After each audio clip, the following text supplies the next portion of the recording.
अस्सलामुअलैकुम नाजरीन, इस एपिसोड के आगाज में हम देखते हैं कि अजनी के किले में दमीरहान आंद्रियास से मिलने के लिए पहुंच चुका होता है और आंद्रियास उससे कह रहा होता है, तुम्हें यकीन था कि तुम अस्पोर्चा ले आओगे, लेकिन तुम अपना वादा पूरा नहीं कर सके दमीरहान कहता, मुझे यकीन था, लेकिन तुर्कों के जहन मुख्तलिफ तरीके से काम करते हैं। उरहान ने शहजादी को फिर से बचा लिया। इन जमीनों में अपने मकासद को हासिल करने के लिए हमें उरहान को तबाह करना होगा। इस पर आंद्रियास खुश होता है और कहता है, तो तुम कह रहे हो कि हमें उरहान को बर्बाद करने के लिए इत्तेहाद करना चाहिए। दमीरहान हाँ में इशारा करता है और कहता है, यह भी काम करेगा। अब हम सब को मिलकर इस पर हमला करने की जरूरत है। उरहान, अस्पोर्चा और बोर्सा एक ही वक्त में। तो आंद्रियास कहता, आंद्रोनिकोस की फौज जल्द ही यहाँ होगी। अगर तुम्हें भी अपनी फौज पर भरोसा है। दमीरहान कहता, अल्हम्दुलिल्लाह। आंद्रियास कहता, हमारे पास उरहान को तबाह करने की ताकत है। डेफने कहती, अस्पोर्चा की ताकत को कम ना समझो। जब वो उरहान के साथ दोबारा इत्तेहाद करेगी तो वो सबसे पहले मुझ पर हमला करेगी। ये सुनकर दमीरहान हंसने लग जाता है और कहता है, ठीक है, मैं ये देखकर परेशान हूँ कि तुम बहुत खौफजदा हो डेफने। इस पर डेफने को बहुत गुस्सा आता है, लेकिन वो खामोश रहती है। और फिर आंद्रियास कहता, फिक्र न करो, अस्पोर्चा के पास इंतकाम के बारे में सोचने के लिए इतना वक्त नहीं बचेगा। मैं उसे मौका पर खुद ही मार डालूंगा। दमीरहान कहता, ठीक है। और फिर दूसरी जानब दरिया के किनारे ठंडे पानी की वजह से शहजादी अस्पोर्चा को ठंड लग रही होती है और वो कांपने लग जाती है और कहती, बहुत ठंड है, अब हम क्या करेंगे? हाँ, सुल्तान कहते, हम आग नहीं जला सकते। रुको, अगर हम आग लगाएंगे तो वो हमें ढूंढ लेंगे। इस दौरान कोई घोड़ों पर सवार हुए आ रहा होता है तो उरहान साहब फौरन अपनी तलवार निकाल लेते हैं और अस्पोर्चा भी अपनी तलवार निकाल लेती है। घोड़ों पर खलील अब्दुर्रहमान होता है। उरहान साहब को देखकर खलील कहता, वो यहाँ हैं। और सब अपने घोड़े भगाते हुए उरहान साहब के पास आते हैं और नीचे उतरकर उनके पास आकर कहते, मेरे सुल्तान, अल्लाह का शुक्र है। और फिर अब्दुर्रहमान भी आकर पूछता है, क्या आप ठीक हैं? उरहान साहब कहते, मैं ठीक हूँ ए वल्ला।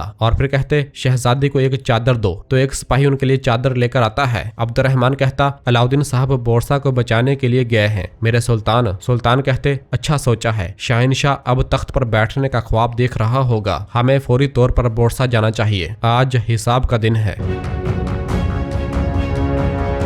जबकि इधर बोरसा में जरकुतै साहब फिलादियोस और फातिमा को लेकर वापस महल पहुंचता है, जहां मलहून खातून और बाकी खवातीन उनका इंतजार कर रही होती हैं। जरकुतै, फातिमा और बाकी सब अपने अपने घोड़ों से नीचे उतरते हैं। गोंजा कहती, अल्लाह का शुक्र है। और फिर जरकुतै मलहून के पास आता है और आकर बताता है, अल्लाह का शुक्र है कि हमने सिपाहियों को बचा लिया, लेकिन करारगाह तबाह हो गई है मलहून खातून। जिस पर मलहून खामोश रहती है। और फिर जरकुतै वहां से रवाना हो जाता है। और फिर इस दौरान गोंजा और नीलोफर की नजर फातिमा के जख्मी बाजू पर पड़ती है और वो जैसे ही आगे बढ़ने लगती हैं तो मलहून उन्हें रोक देती है। और फिर फातिमा मलहून के पास आती है और कहती है, माँ। तो मलहून अपना हाथ बुलंद कर देती है और उसे खामोश रहने का कहती है। और फिर गुस्से से कहती, तुमने हमें रुस्वा कर दिया। फातिमा कहती, हम पर घात लगाकर हमला किया गया था माँ, वरना हम यगीद को वहाँ कभी ना छोड़ते। मलहून कहती, मैं अब तुम्हारी माँ नहीं रही। ये अल्फाज फातिमा पर बिजली की तरह गिरते हैं। और फिर फिलादियोस कहता, मलहून खातून, फातिमा बेकसूर है, वो तो बस एक आखिरी अलविदा था।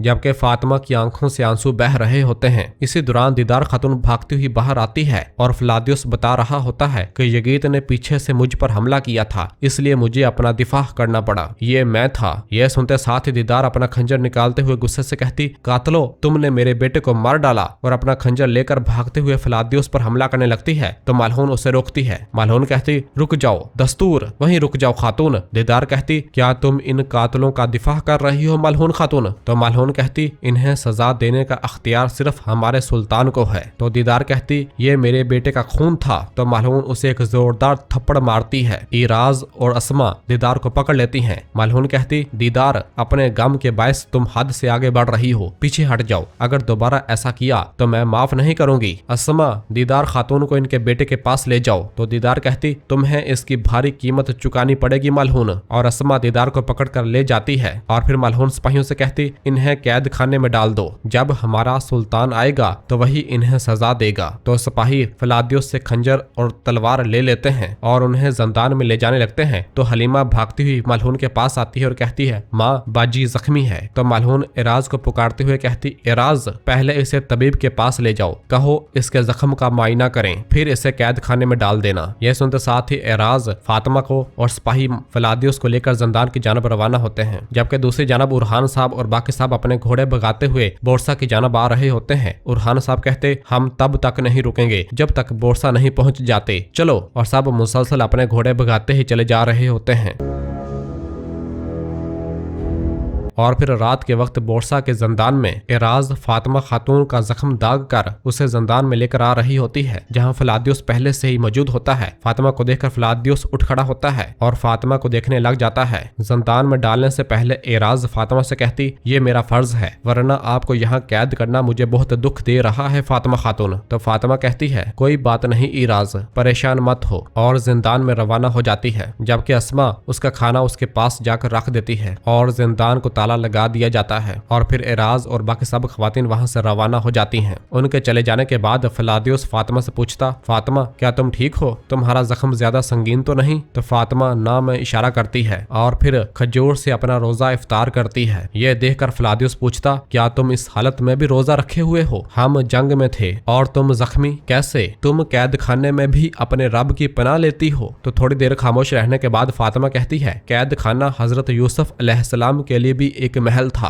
अगर तुम अल्लाह के साथ हो तो दीवारें तुम्हारा दम नहीं घोंट सकती। फलादियुस कहता, इंजील में भी इन्हें जोसेफ कहा जाता है। और फिर फातिमा उठकर फलादियुस के पास आती है और पूछती है, और तुम, जब मेरे भाई की तलवारें तुम्हारी गर्दन पर थीं तो तुमने अल्लाह कहा था, क्यों? इस पर फलादियुस कहता, मुझे नहीं मालूम, मेरे बाबा के खंजर को देखने के बाद कुछ बदल सा गया था। मुझे नहीं मालूम इसे कैसे बयान करूं, लेकिन मैं खुद को खोया हुआ महसूस करता हूँ फातिमा, जैसे किसी खाली खला में हूँ। मेरा ताल्लुक ना बाजंतीनियों से रहा है और ना ही खुद अपने आप से। तो फातिमा कहती है, तो फिर अपने माजी का सहारा लो, तुम्हारे खानदान को। फलादियुस कहता, एक तुर्क होने के बावजूद मैंने बहुत से तुर्कों की जान ली है, मैंने बहुत से घरों को तबाह किया है और अब मैं यजीद की हालत का जिम्मेदार हूँ। मैंने जो किया है इसकी कोई माफी नहीं है। क्या हो सकती है? फातिमा कहती, क्या तुम हजरत वहशी रजी अल्लाह ताला अन्हो की कहानी जानते हो? गज़वाए ओहद में उन्होंने हमारे प्यारे नबी सल्लल्लाहु अलैहि वसल्लम के प्यारे चचा जान को शहीद किया था। फिर इन्हें बहुत पछतावा हुआ, वो मुसलमान हो गए और उन्हें माफ कर दिया गया। तो फलादियुस कहता, कितना खूबसूरत है, तुम अपने रब की पनाह मांगते हो, मैं किसकी पनाह मांगूंगा? तो फातिमा कहती है, माफी के दरवाजे खुले हैं फलादियुस। और फिर इस दौरान अजान होने लग जाती है, अल्लाहु अकबर अल्लाहु अकबर, और फलादियुस और फातिमा अजान सुनने लग जाते हैं। जबकि इस दौरान हम देखते हैं कि शहनशाह साहब दिलेजे सरदार अपने घोड़ों पर सवार हुए बोरसा महल पहुंच जाते हैं और सब अपने अपने घोड़ों से नीचे उतरते हैं। तो आउची उनके पास आता है और आकर सलाम करता है और बताता है, सिपाहियों ने जंगल में घात लगा ली है, अलाउद्दीन बोरसा के दरवाजे तक पहुंचने से पहले ही मर जाएगा। और फिर शहनशाह कहता, मेरे सरदारों, हम तुलुए आफताब से पहले हमला करके बोरसा पर कब्जा कर लेंगे। आउची कहता, लेकिन उरहान के सिपाही मज़ाहमत करेंगे। शहनशाह कहता, कोई सिपाही मज़ाहमत करने के लिए जिंदा नहीं बचेगा। दिलेजे साहब उरहान की मदद के बहाने तमाम सिपाहियों को कराजा हिसार ले जाएंगे। तो दिलेजे कहता, जैसे आपका हुक्म शहनशाह साहब,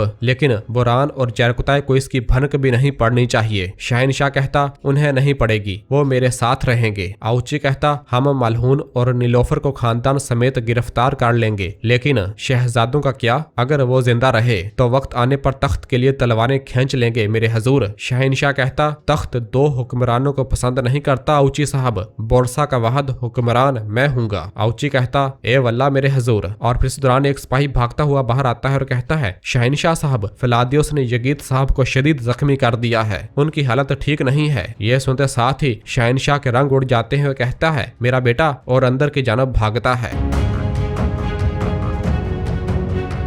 और नाजरीन, इसी जगह पर एपिसोड खत्म करते हैं। मिलते हैं बहुत जल्द अगली एपिसोड के साथ। वीडियो को लाइक कर दें और जिन दोस्तों ने अभी तक चैनल सब्सक्राइब नहीं किया वो जल्दी से चैनल सब्सक्राइब कर दें और बेल आइकन घंटी वाले निशान को भी प्रेस कर दें ताकि आने वाले एपिसोड्स आपको आसानी मिल सकें। दुआओं में याद रखें। अल्लाह हाफिज।